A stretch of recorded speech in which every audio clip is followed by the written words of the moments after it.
February 14th, 1943. Volhynian forests, Ukraine. Dawn forced its way in with a brutal cold, the kind that burns when you breathe, locks your lungs stiff, a dry cold that made tree trunks crack and turned the ground hard as metal. Between frost-covered pines, a small figure moved without stopping, running as if stopping simply wasn't an option. She wasn't a soldier, not a grown man either. She was a 17-year-old girl, dark hair plastered to her face with frozen sweat, gray eyes shining with something that could no longer be called fear. It was heavier than that, more final. Certainty. The certainty that her name was already on an execution list, signed by German officers and stamped with the cold efficiency of the Third Reich. Elena Rosenthal. Age 17. Charge: sabotage, aiding Jewish fugitives, active participation in the resistance against the Reich administration. Sentence: immediate death, no trial, no appeal. Elena carried no weapon. She had no money, not even a map. All she had were her legs, burning as if each step might be the last, and an almost photographic memory of these forests, where she had walked as a child with her father. She remembered paths, streams, hiding places, every cave where Isaac Rosenthal used to take shelter when storms caught him during carpentry jobs in nearby villages.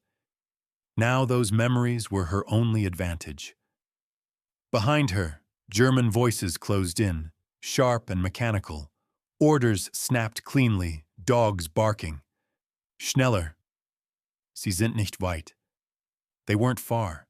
100 meters, maybe less. Elena caught a root hidden beneath the snow and went down hard. The impact knocked the air from her lungs, frozen mud biting into her palms. For a moment, everything seemed to stop. The forest, the wind, even her heart. In that inner silence, part of her thought about staying there, giving up, letting exhaustion decide. Then she heard something else. Not the Germans. Ahead, threading through the trees, came the low murmur of the Naru River, and with that sound, a memory surfaced.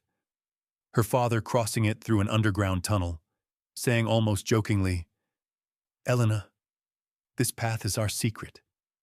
Only we know it." That was enough. She pushed herself up, wiped her hands, took a deep breath, and ran again. She didn't know that this memory would end up saving 32 people.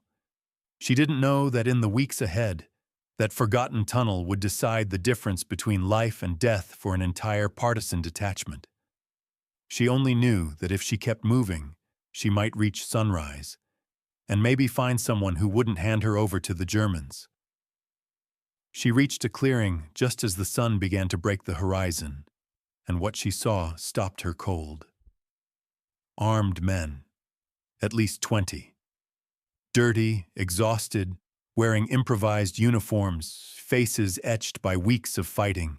They were scattered around a dead campfire, some cleaning old rifles, others sleeping upright against trees, Polish resistance fighters. At the center stood a man around 35, beard several days old, a scar cutting across his left eyebrow. He looked up. His eyes, rusted steel, showed neither surprise nor compassion, only calculation. Pyotr Lewandowski had seen enough refugees to recognize trouble when it arrived. And this girl, with the yellow star visible even beneath her torn coat, smelled like danger from a distance. Elena raised her hands slowly, palms open. She didn't beg. She didn't cry. She spoke in clear, controlled Polish. "The Germans are coming after me. If you send me away, I'll lead them straight here. If you let me stay, I can make them think I escaped in another direction." Pyotr narrowed his eyes. "Why are they hunting you?" Elena held his gaze. "Because I helped 14 people escape the Bielsk-Podlaski ghetto 3 days before a mass roundup. And because they think I know where other resistance groups are hiding." Piotr studied her face closely. He didn't find fear there, only a steady, grounded determination. That unsettled him. He knew from experience that people who no longer feel fear are often the most dangerous ones, to the enemy and to their own side. "How old are you?" he asked at last. 17, Elena replied. Piotr let out a short, bitter laugh.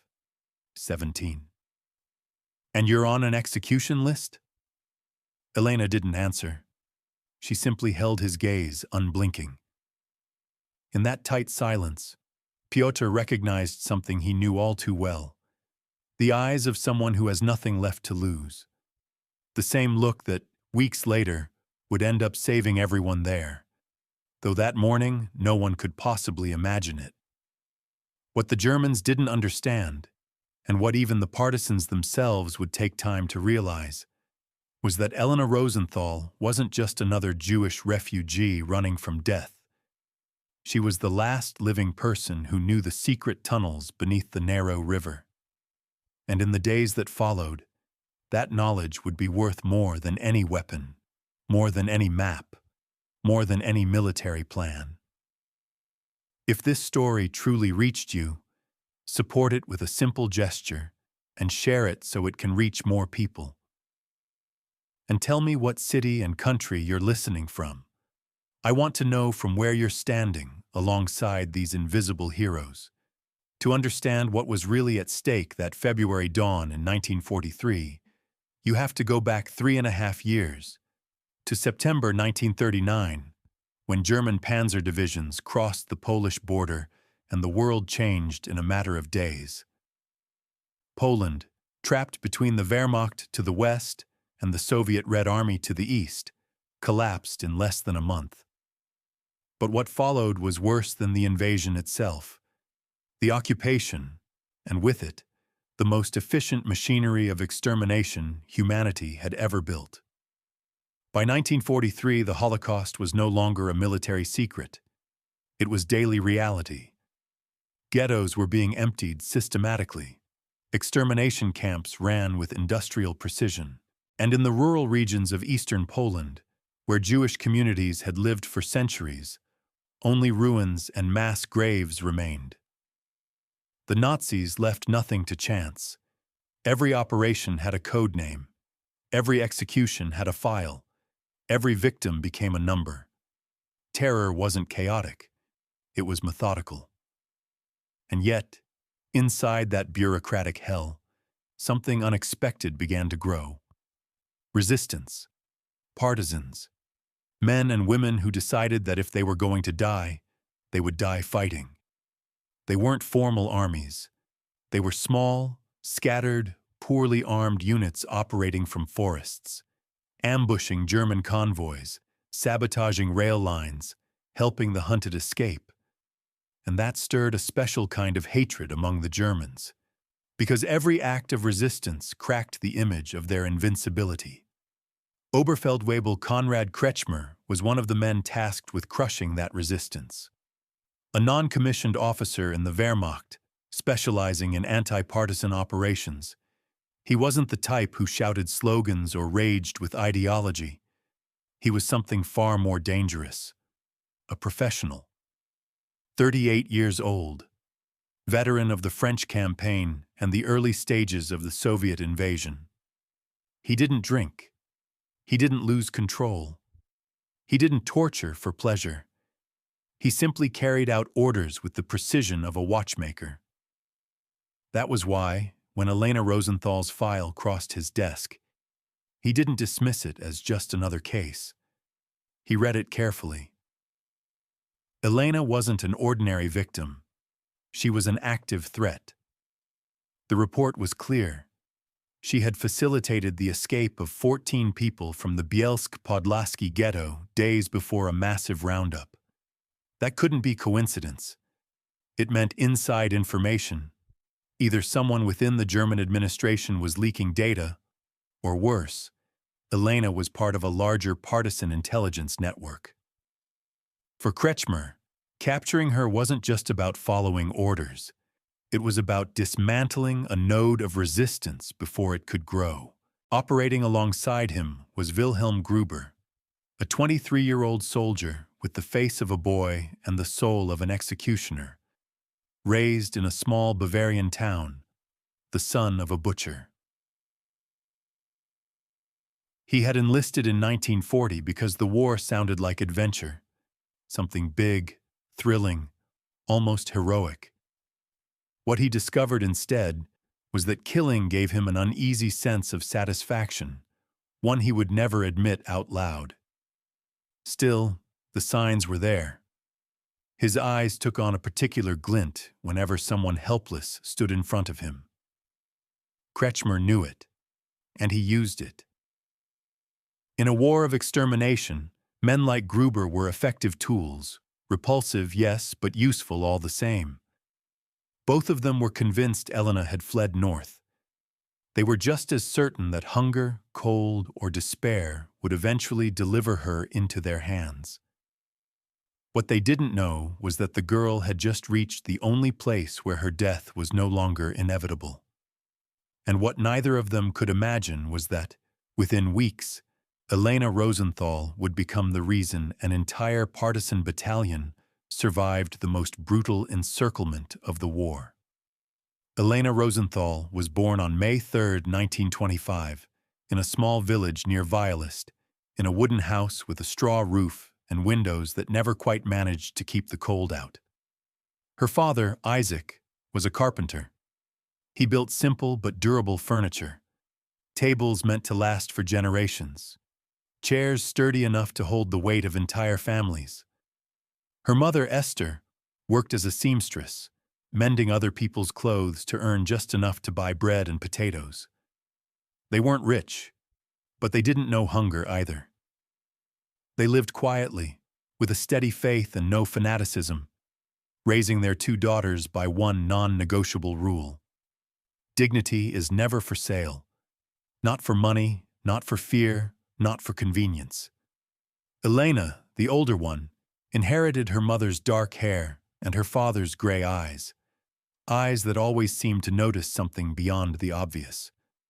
From an early age, she showed an insatiable curiosity about how things worked, taking clocks apart to study their gears, watching Isaac assemble furniture without nails, relying only on precise joints. When her father went into the forest to gather wood, Elena went with him. They walked for hours, and along the way, Isaac taught her lessons no book could offer. How to orient yourself without a compass. How to find water in winter. How to read the weather by watching birds.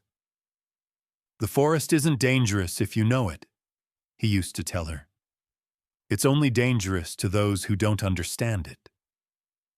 Her younger sister, Hannah, was 11 in 1941, right when everything fell apart.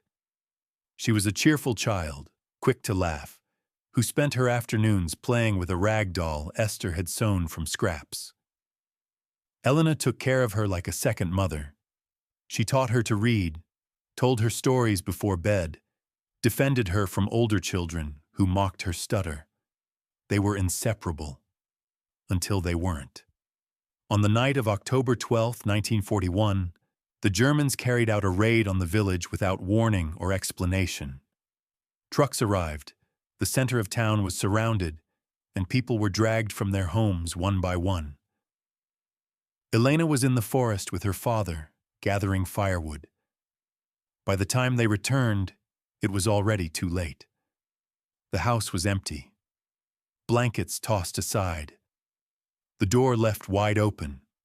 On the floor lay Hannah's rag doll, abandoned, as if it had slipped from the hands of someone running. Isaac sprinted toward the square.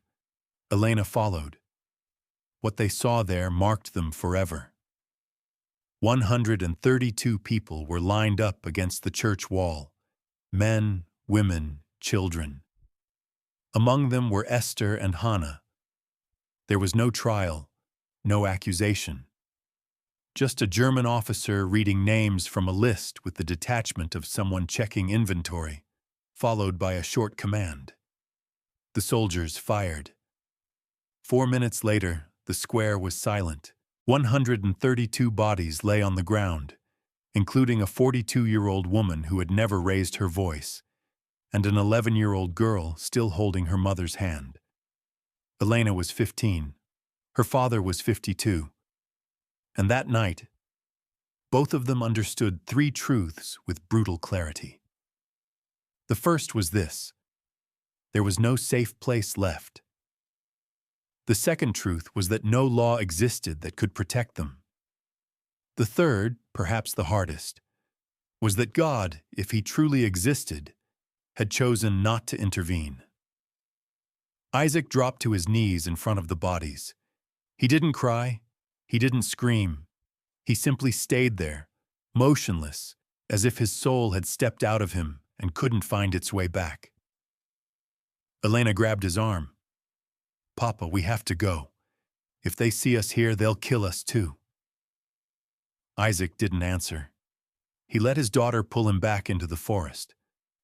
For the next 2 years, they survived in hiding, first in an abandoned cellar, then in a cave, later in the attic of a Polish farmer who helped them in exchange for work. Isaac faded little by little. He spoke less and less, ate only what was necessary, slept almost not at all. Then, one January morning in 1943, he simply didn't wake up. He died of hunger, of cold, and of grief. Elena buried him at the base of a tree.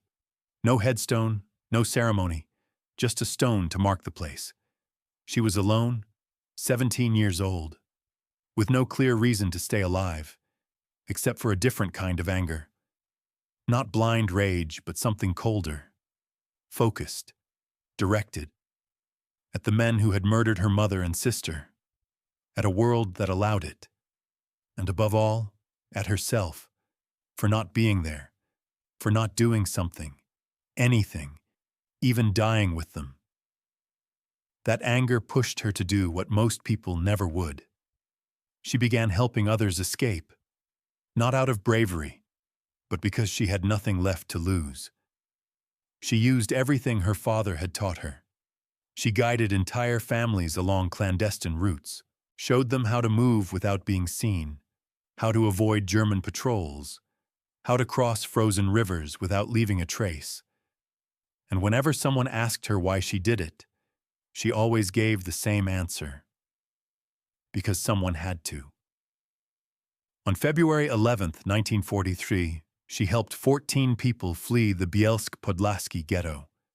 She had received a warning about a massive roundup scheduled for the next day. She didn't know where the information came from, only that it was real. She organized the escape at night, using a drainage tunnel beneath the ghetto walls. 13 made it out. The 14th, a 70-year-old man, suffered a heart attack halfway through the tunnel. Elena couldn't save him. She closed his eyes and kept moving. 2 days later, her name appeared on an execution list. 3 days after that, she was running through the forest with 80 German soldiers on her trail until she reached Piotr Lewandowski's camp, where her life and the lives of many others would change forever. Piotr's group wasn't an army.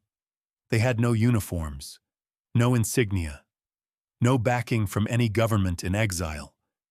They were 32 people bound by the same decision. They would rather die fighting than live on their knees.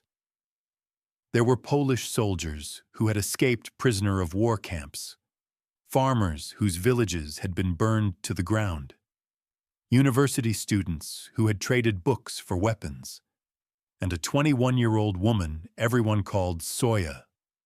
Sophia Adler had escaped the Warsaw Ghetto 6 months earlier.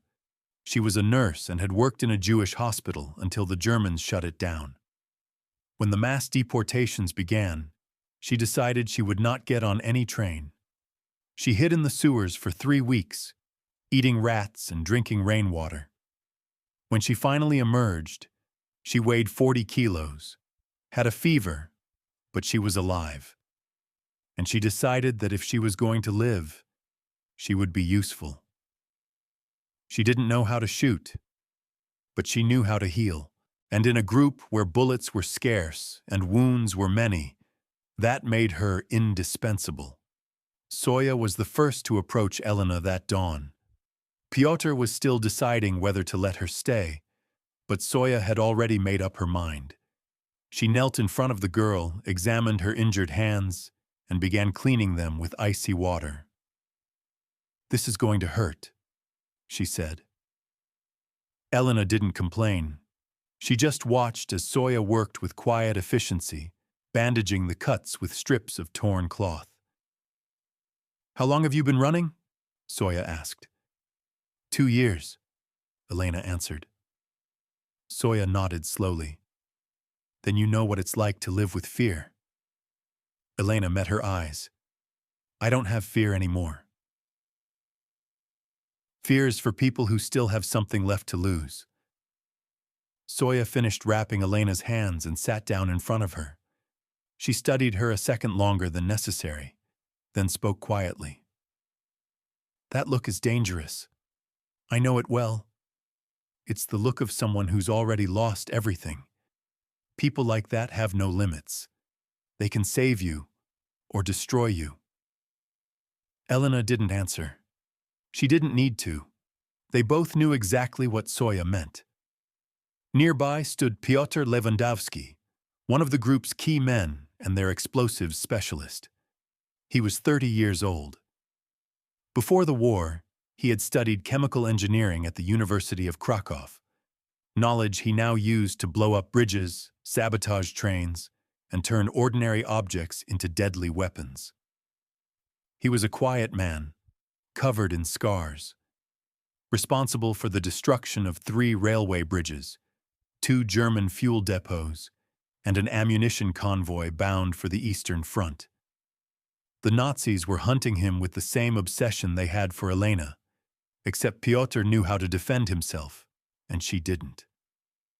When the group gathered to decide whether Elena could stay, Pyotr spoke first.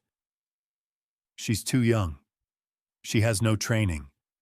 The Germans are actively looking for her. If we keep her here, they'll find us within days." Pyotr Lewandowski turned to Soya. "What do you think?" She didn't hesitate. "If we send her away, she'll be dead in 2 days. And if she knows escape routes, she can be useful. I vote that she stays." Pyotr shook his head. "We're not here to save refugees. We're here to fight." Soya held his gaze. "And she can help us fight, or at least survive." Pyotr fell silent for a moment, then looked at Elena. "What can you do? Don't tell me about cooking or sewing. Tell me if you can be useful." Elena met his eyes calmly. "I can't shoot. I can't fight. But I know how to move without being seen. I know secondary paths the Germans don't use. I know how to cross rivers without leaving tracks.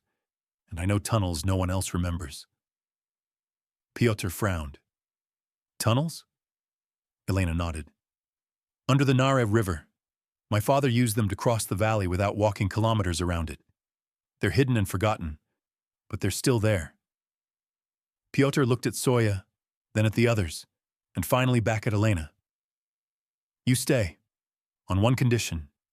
If the Germans find us because of you, you leave alone. No arguments." Elena nodded. Understood. She stayed. And for the next 3 days, she barely spoke. She helped Soya treat wounds, worked in the kitchen, gathered firewood, and watched in silence, memorizing names, faces, routines, waiting. Because she knew the Germans would come sooner or later, and when they did, she had to be ready. On February 18th, the news arrived. A partisan messenger from another detachment burst into the camp, gasping, face drained of color. "The Germans are coming. 80 soldiers, 4 groups. They're sealing the valley from all sides. They'll be here before dawn." The silence that followed was heavy, almost physical. Everyone understood what it meant. This wasn't a patrol. It was an extermination operation, and there was no easy way out. Pyotr Lewandowski had survived 2 years as a commander because he knew when to fight and when to run. This was a moment to run. The problem was where. He spread a crude map over a blanket and gathered his people. Soya, Piotr, and 3 others knelt around it while Elena watched from behind. 80 men. 4 groups, Piotr said. They outnumber us more than 2 to 1, and they have heavy weapons. He pointed at the map. We could try to break through to the east. It's the weakest point. If we move fast, we might slip through before they close the ring. Piotr shook his head slowly. The east is open because they want us to go that way. It's a trap. They'll cut us down before we reach the first trees. One man suggested hiding and abandoning the camp. Soya cut in immediately. They have dogs. They'll find us within hours. Another suggested surrendering. No one answered. They all knew what surrender meant. Then Elena stepped forward. Her voice didn't shake. She didn't ask permission. She simply said, "There's another option." Everyone turned to her at once. Piotr frowned. What option? Elena knelt beside the map and pointed to the Nara River. Here, 2 kilometers north. There's a drainage tunnel under the river. It was built decades ago to divert water in spring and prevent flooding. My father used it to cross the valley without walking kilometers around. She explained that it was narrow, but passable. Piotr watched her with suspicion. And how do you know it's still open? Years have passed. It could be collapsed. Flooded. Elena held his gaze. I used it 2 years ago. When I got 3 families out of the ghetto, I took them through there. The water reached our waists, but we made it. Piotr looked down at the map. And where does it come out on the other side? Elena pointed again. Here, 3 kilometers west, in a forested area, far from the main routes. If we cross there, the Germans will lose our trail. Piotr shook his head. It's too risky. If the tunnel is blocked, we'll be trapped. And if the Germans realize we went in, they'll kill us in the water. Soya spoke up, her voice calm. And what's the alternative? Stay here and wait? No one answered. There wasn't one. Piotr looked back at Elena. Are you sure we can get through? Elena didn't look away. I'm not sure of anything, but it's the only chance we have. Piotr nodded slowly. Then we go to the tunnel. They moved immediately, 32 people, single file, in absolute silence, carrying only what they had to. Elena led the way with a confidence she didn't fully feel. She knew where the tunnel was, but not whether it was still usable, not whether ice had collapsed the entrance or the water level had risen too high. She only knew that if they didn't try, they would die. And if they tried and failed, they would die too. But at least it would be their choice. They reached the river at dawn. The Nara was almost completely frozen, large slabs of ice drifting slowly on the surface. On the southern bank, hidden among rocks and snow-covered brush, yawned a dark opening. The tunnel. Elena knelt and peered inside. Total darkness. Silence. An old, damp smell that burned in her lungs. I'll go first, she said. Piotr grabbed her arm. If it's a trap, we all die. She looked at him without hardness. If we don't go in, we die anyway. This way, at least we have a chance. Piotr let go. Elena lit an improvised torch, wrapping cloth soaked in lamp oil around a stick, and stepped into the darkness. The tunnel was narrower than she remembered. The ceiling so low she had to move hunched over, almost crawling. Icy water covered her ankles, the cold piercing through her boots like needles. The air smelled of wet earth, rotting moss, abandonment. But the tunnel was open. 30 meters, 50, 100. The water rose to her knees, then to her waist. For a moment she feared it would keep rising and force her back, but then the floor began to slope downward, and ahead, a patch of gray light appeared. She emerged on the far side of the valley, soaked to the bone, shaking with cold, but alive, with absolute certainty. The tunnel worked. She ran back, slipping on wet stones, banging her shoulders against the walls. At the entrance, Pyotr was waiting, face tight. "Well?" Elena nodded. "It's clear. We can cross. The water reaches waist height in the middle and the ceiling is low. The taller ones will have to duck." Pyotr didn't waste time. "Everyone into the tunnel. Now." One by one, the partisans entered. Soya helped the wounded. Pyotr carried the packs of explosives. Elena stayed at the entrance, counting under her breath. 20, 25, 30, 31. One missing. Pyotr, the commander, remained outside, covering the rear with his rifle, eyes fixed on the horizon. And just as Pyotr was about to enter the tunnel, the forest's silence shattered. A German voice shouted from the distance, "Halt! Halt! We're schießen!" They had arrived. Pyotr looked at Elena, and she understood immediately. Someone had to distract them. Make the Germans believe the group was fleeing in another direction. Someone had to stay behind, and it had to be a believable target. Someone the Nazis would want to capture at any cost. Elena Rosenthal stepped forward before Pyotr could react. "I'll stay." Pyotr grabbed her arm. "Don't be stupid. You're the one who knows the route." Elena gave a small smile, sad, restrained, almost resigned. "Now everyone knows the route, and you need me alive on the other side, not dead here. I'll run east and make them think we escaped that way. I'll give you 10 minutes. That's all you need." Pyotr tightened his grip. "They'll kill you." Elena met his eyes without looking away. "We're all going to die someday. Today, at least, I can choose for my death to mean something."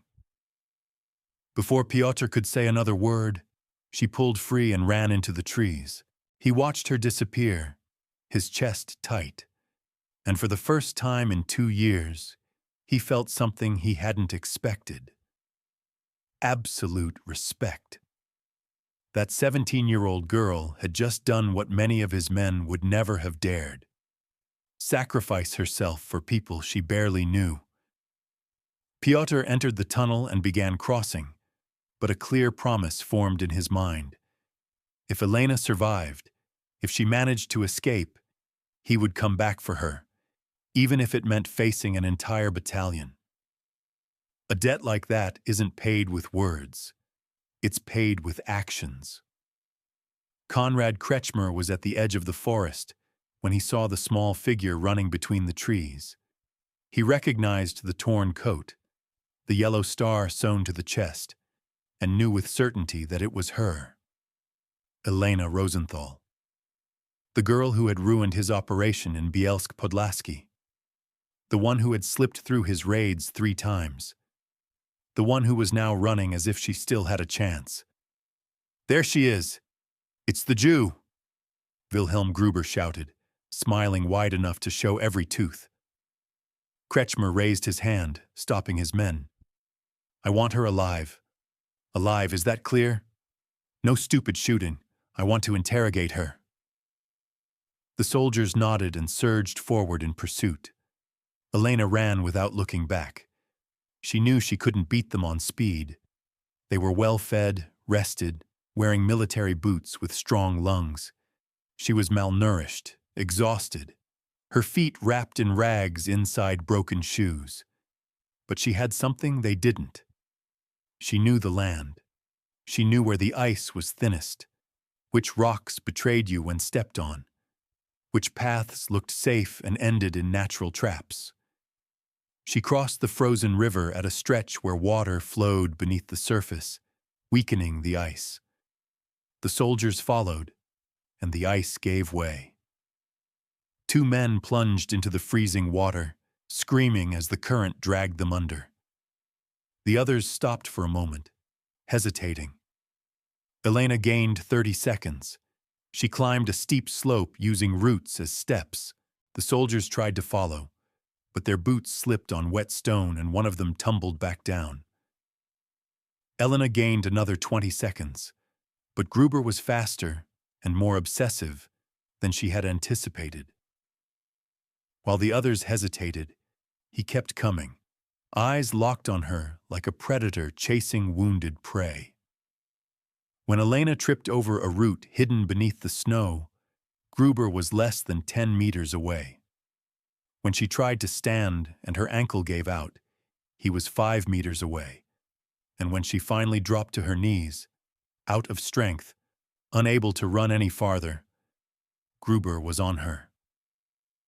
"Finally caught you, little rat," he panted, dark triumph in his voice.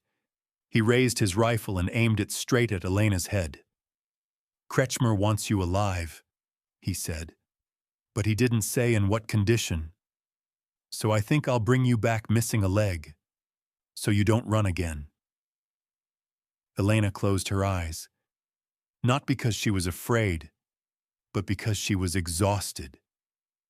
Exhausted from running, from hiding, from existing in a world where men like Gruber decided who deserved to live and who didn't. For a brief moment, she was almost grateful it would end there. Then something happened that no one expected. A gunshot tore through the air. Gruber dropped to his knees, eyes wide with surprise. Blood burst from his chest, staining the snow a violent red. He tried to speak, but only a wet, choking sound came out before he collapsed face first into the ground and lay still. Behind him, Pyotr Lewandowski lowered his rifle, the barrel still smoking, and behind Pyotr stood the entire partisan detachment. They had come back for her. Soya rushed to Elena's side and helped her to her feet. "Did you really think we'd let you die alone?" Elena couldn't answer, not because she was hurt, but because for the first time in 2 years, someone had come back for her. Someone had risked their life for hers. She didn't yet know how to process that feeling. Pyotr shouted a short command. "Into the forest, now!" The group scattered before Kretschmer could reorganize his men. They crossed the valley, vanished among the pines, and for 3 days they lit no fires, ate snow, slept in 2-hour shifts, and walked until exhaustion became part of their bodies. But all 32 of them were alive. Alive because a 17-year-old girl had chosen to stay behind. Alive because a group of fighters had chosen to go back for her. When they finally reached a safe area, beyond the reach of German patrols, Pyotr gathered everyone around a small fire. He didn't give a grand speech. He simply looked at Elena and said, "You saved our lives, and you almost lost yours for us. That's not something you forget." Elena lowered her eyes. "I just did what had to be done." Pyotr shook his head slowly. "No. You did what almost no one dares to do. Stay behind so others can live.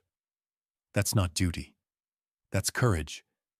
And courage is the only thing that keeps us human in the middle of all this."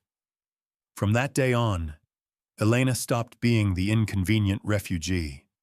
She became an essential part of the group. Soya taught her how to treat wounds. Pyotr showed her how to make improvised explosives and how to think like a commander. Not just in terms of surviving tomorrow, but in terms of long-term strategy. In the months that followed, Elena took part in 7 sabotage operations. She helped destroy a railway line supplying the Eastern Front. She guided 18 more people along clandestine routes. And when the Germans surrounded the detachment again in May 1943, it was Elena who found another way out. A narrow ravine missing from German maps, carved centuries earlier by a river that no longer existed. Kretschmer never managed to capture her. He tried 3 more times, first with 100 men, then with 150. He offered rewards for information about her whereabouts, but Elena Rosenthal had learned something the Nazis would never understand. The most dangerous people aren't the ones with weapons, but the ones with reasons to stay alive. And Elena had 32 reasons, each with a name, a face, and a story. Pyotr Lewandowski's detachment survived until the end of the war. Of the 32 people who escaped the encirclement of February 1943, 27 were still alive in May 1945. Among them were Elena Rosenthal, Sophia Adler, and Pyotr Lewandowski. The commander who understood that leadership isn't about giving orders, but about knowing when to follow those who still have something to teach you. After liberation, Elena tried to return to her village. She wanted to find some sign of Hana, some trace that her little sister might have survived by miracle. What she found instead was ash. The village had been burned in 1944 during a German reprisal. No houses, no streets, only unnamed wooden crosses in an abandoned cemetery, swallowed by weeds. Soya found her sitting in front of what had once been her house. She didn't say anything. She just sat down beside her, and they stayed there in silence, staring at a past that no longer existed and never would again. Hours passed that way, until the sun began to sink and the cold forced them to move. That night, around a makeshift fire, Soya asked her gently, "What are you going to do now?" Elena took her time answering. When she finally spoke, her voice was calm, stripped of visible emotion. "I don't know, but I do know what I won't do. I won't spend the rest of my life chasing ghosts. I won't let hatred consume me, because if I do, they win. I become exactly what they wanted, someone without humanity." Soya nodded slowly. "Then what do you have left?" Elena stared into the fire. "Life. That's what I have left. And as long as I have life, I'm going to do something with it. I don't know what yet, but something." In 1947, she emigrated to Argentina, along with thousands of survivors looking to start over on a continent that didn't smell of death. She settled in Buenos Aires, in an immigrant neighborhood where Spanish blended with Yiddish, Polish, and Russian. At first, she worked as a seamstress, then as an assistant in a primary school, and eventually as a history teacher. In 1950, she married a survivor from the Łódź ghetto, a quiet man who understood, without words, what it meant to carry ghosts. They had 2 children, a daughter she named Hana, and a son she named Isaac. For 40 years, Elena didn't speak about the war, not because she wanted to forget, but because she knew some stories are too heavy to say out loud every day. It wasn't until 1983, when a group of high school students asked her whether she had lived through the war, that she agreed to tell her story. She did it only once, in a small classroom, in front of 30 teenagers who had never known hunger, fear, or loss. She told them about the tunnel beneath the Nare River, about the February encirclement, about Pyotr, about Soya, about how a 17-year-old girl, with no weapons and no training, saved an entire detachment by staying behind so others could go on.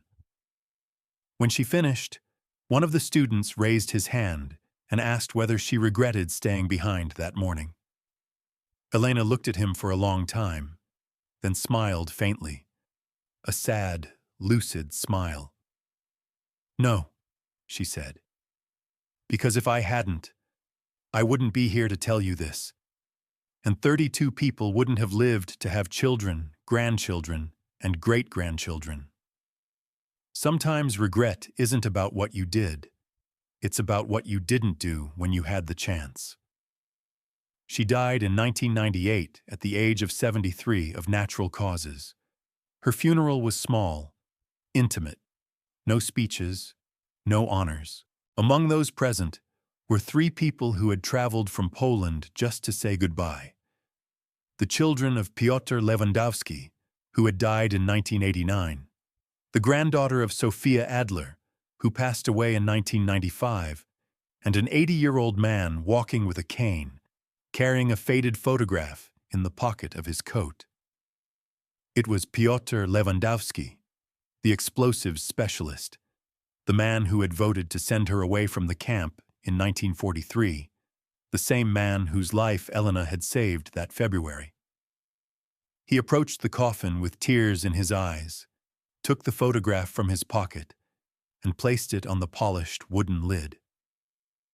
In the picture, a group of partisans stood in front of a snow-covered forest.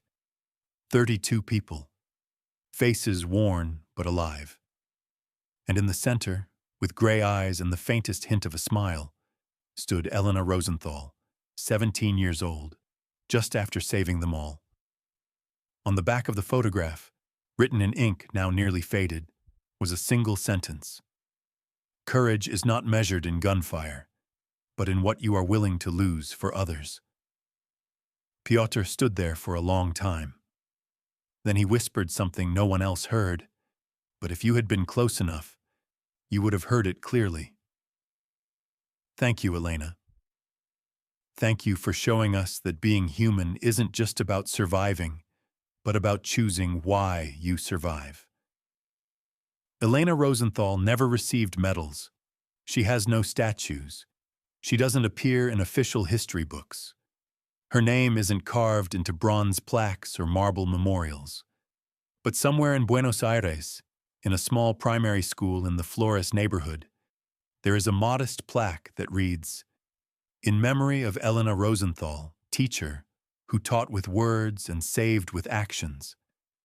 And in the forests of Volhynia, where the Naro River still flows beneath the ice every winter, there is a forgotten tunnel almost no one remembers.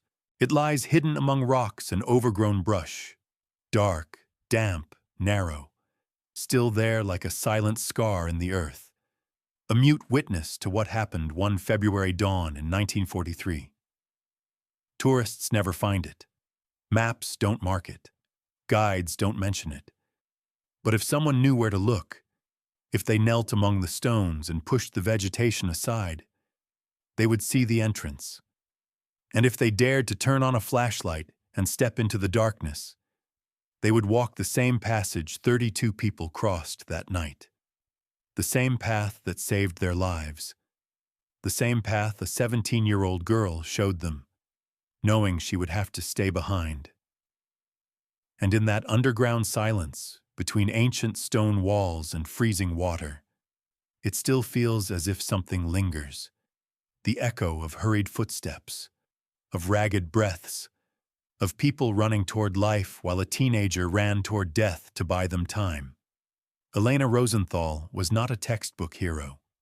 She was something far more unsettling for the Nazis and far more valuable to those fighting for freedom. Someone who understood that true courage isn't the absence of fear, but feeling it and acting anyway. Knowing you are going to lose, and choosing to lose with dignity. Being alone, hunted, marked for death, and deciding that if you are going to die, your death must mean something. That was her choice. And that choice saved 32 lives, 32 people who went on to have children, to build homes, to live years others tried to steal from them. They told stories to their grandchildren. They planted trees. They laughed, cried, loved, and died on their own terms. Because one young woman decided that her life mattered less than theirs, even though it didn't. Her life did not matter less. It mattered exactly the same. And that is why her sacrifice mattered. It wasn't the act of someone who despised her own existence, but of someone who valued life, any life, so deeply that she was willing to offer her own to protect it. That is what the Nazis never understood. You cannot shoot an idea to death. You cannot exterminate courage with camps. You cannot silence humanity with terror. Because there will always be someone like Elena. Someone young. Someone seemingly insignificant. Someone power underestimates and the system deems disposable. And it will be precisely that person who changes everything. If you know someone from your city or your country whose story deserves to be told, write it in the comments. Maybe the next invisible hero will be yours.